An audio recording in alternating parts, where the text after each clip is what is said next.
అన్న నమస్తే అన్న. నమస్తే అన్న. సంవత్సరం నుంచి తెలంగాణలో కాంగ్రెస్ గవర్నమెంట్ పరిపాలన చూసావు, రేవంత్ రెడ్డి పరిపాలన ఎలా అనిపించింది అన్న? అన్న ఏమనుకున్నామన్నా, ఇప్పుడు టీఆర్ఎస్లో ఉన్నప్పుడు గత ప్రభుత్వం చూసుకుంటే ప్రతి ఒక్క ఇచ్చినటువంటి హామీలు తూచా తప్పకుండా మన కేసీఆర్ సారు తప్పకుండా పాటించారు. అది ఏంటంటే జనాలకు అమలు అయిందన్న. ఇప్పుడు రేవంత్ రెడ్డి పరిపాలన ఎలా ఉందంటే ఆయన చెప్పేది ఒకటి చేసేది ఒకటి చేస్తున్నాడు. 6 హామీలు అన్నాడు.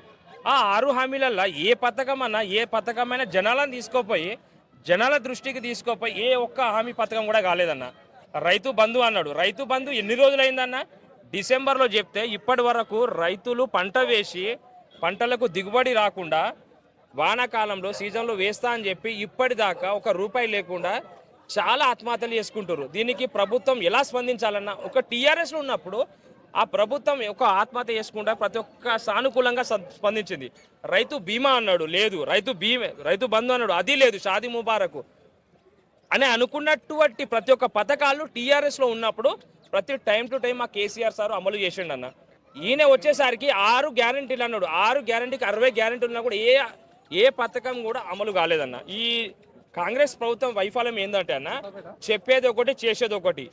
వాళ్ళు ఆ టైంలోనే ఎలక్షన్ టైంలోనే ఈ మేము చెయ్యం అన్నట్టే అయిపోతుంది కదా. వీళ్ళు 6 పథకాలు అంటేనే వీళ్ళు ఓటు చేసే అధికారం వీళ్ళకి వచ్చిందన్న. వీళ్ళకు మంచి అధికారం ఉందన్న. ఇప్పుడైనా సరే ప్రభుత్వం మేల్కొని వీళ్ళు ఇచ్చినటువంటి పథకాలు ప్రతి ఒక్కటి అమలు చేస్తే ప్రతి ఒక్క రైతు కూడా ప్రతి ఒక్కరు బాగుపడతారని నా యొక్క వినపడిన. ఒక బస్సు పెట్టినన్న, బస్సు పెట్టి మహిళలకు ఫ్రీ పథకాన్ని పెట్టారు. మరి మగవాళ్ళు ఎటు పోతారన్న?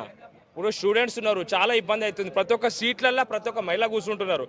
ఒక జాబర్కో లేకపోతే ఒక స్టూడెంట్స్కో ప్రతి ఒక్కరికి ఇబ్బందిగా పడి వెళ్ళిపోతున్నారు. వాళ్ళ పరిస్థితి ఏంది మరి?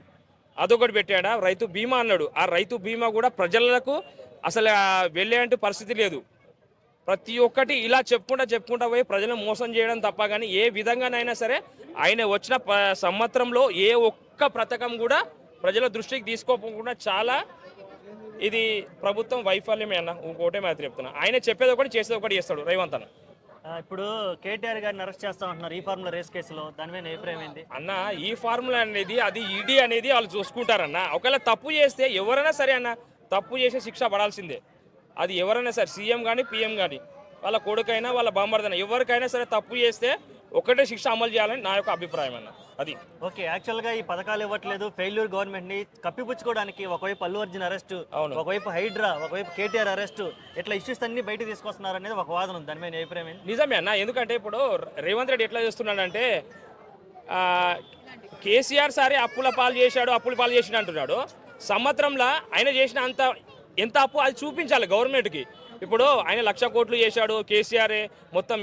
ఇప్పుడు వీళ్ళ చేత కాక తనంతో మన ఏంటి కేసీఆర్ తప్పు చేశాడు, టీఆర్ఎస్ తప్పు అంటే వీళ్ళు సంవత్సరం ఎన్ని లక్షల కోట్లు అప్పు చేశారు. వీళ్ళు చేసిన పని ఏంటి? 6 గ్యారెంటీలను అడగట్లేదు. వీళ్ళు ఈ ఒక్క సంవత్సరంలో ఏ ప్రజలకు ఏం మంచి చేశారు అనేది వాళ్ళు పెట్టాలి. ప్రజాపాలన పెట్టారు. ఢిల్లీ పోతున్నాడు మా సీఎం అంటున్నారు మరి వాళ్ళు. మా ఢిల్లీ పోతున్నాడు మా సీఎం, కుప్పలు తెస్తున్నాడు, కోట్లు తెస్తున్నాడు అంటున్నారు కదా. అవును. వచ్చినాయి ఏమన్నా? ఏం రాలే. ఎలా వస్తాయి? ఢిల్లీలో సోనియా గాంధీ, రాహుల్ గాంధీ ఉన్నాడు. ఏ చీటికి మాటికి ఏదైనా ఇబ్బంది అయితే ఆడిపోయి అడగడం తప్ప ఇక్కడ చేసింది ఏం లేదు, ఒరిగేది ఏం లేదు. రేవంత్ పాలన చెప్తున్నా. ఎవరు చేస్తురన్నా? ఒకటి, వీళ్ళు ఈ సంవత్సరంలోపు ఏం చేసిన ఒక పని ప్రజాపాలన పెట్టారు. ఎంతమందికి సాల్వ్ చేసిన ప్రాబ్లం నడుస్తుంది అసలు? అది ఏం నడవట్లేదు. బయట పోలీసు వాళ్ళు వస్తారు, గంటేస్తున్నారు. నువ్వు సంవత్సరంలో ఎంతమందికి ప్రజాపాలన అప్లికేషన్ పెట్టి ఎంతమంది సాల్వ్ చేసావు? అది చెప్పాలి ముందు. ఏదో టీఆర్ఎస్ ప్రభుత్వమే వైఫల్యం అంటే నువ్వు సంవత్సరం నీ గ్యారంటీ చేసావు, ఎన్ని మంచి పనులు చేసావు అది చెప్పాలి కదా జనాలకు. ఏదో టీఆర్ఎస్ పాలన తప్పు చేసింది, వాళ్ళు చేశారు, వీళ్ళు వాళ్ళ మీద కుట్రలు కాదన్న. మనం చేసిన పని ఏంది? మనం మంచి చేసిన మన సంవత్సరంలో ఎంతమందికి మంచి చేసినాం, ఎంతమందికి హామీ చేసినాం అనేది అది ముఖ్యంగా. అది గత ప్రభుత్వం మీద బురద చల్లడం అయితే మాత్రం నేనైతే ఖండిస్తున్నాను వార్తను. ఓకే అన్న, థ్యాంక్ యూ.